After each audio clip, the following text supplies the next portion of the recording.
ეკონომიკისა და მდგრადი განვითარების სამინისტროს, სივრცითი და ქალაქმშენებლობითი განვითარების სააგენტოსა და გურჯაანის მუნიციპალიტეტის მერის თანამშრომლობით ერთი ფანჯრის პრინციპის დანერგვის პროცესი დაიწყო.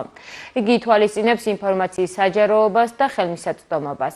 ასევე მოქალაქეებს მისცემს შესაძლებლობას სახლიდან გაუსვლელად განცხადებით მიმართონ მუნიციპალიტეტის მერიას. დღეს ამ საკითხთან დაკავშირებით შეხვედრა გაიმართა როგორც საჯარო მოხელეებთან, ასევე არქიტექტორებთან. ჩვენი სააგენტოს მიზანია საქართველოს მასშტაბით მუნიციპალიტეტებში განახორციელოს პროექტი, რაც ითვალისწინებს ერთიანი საინფორმაციო სისტემის დანერგვას და ასევე მუნიციპალიტეტების კვლევას იმისათვის, რომ სამომავლოდ კვლევის შედეგად გარკვეული ბიზნეს პროცესი გაჯანსაღდეს მუნიციპალიტეტებში. ჩვენი ძირითადი მიმართულება არის ურბანული მიმართულება.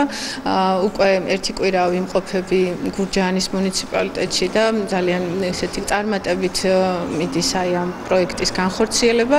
დღეს შევხვდით არქიტექტორებს, ადგილობრივ მომხმარებლებს და ეს ძალიან მნიშვნელოვანია ჩვენთვის, იმიტომ რომ სწორედ მათ უნდა უზრუნველყონ სწორედ განაცხადის შემოტანა ონლაინ.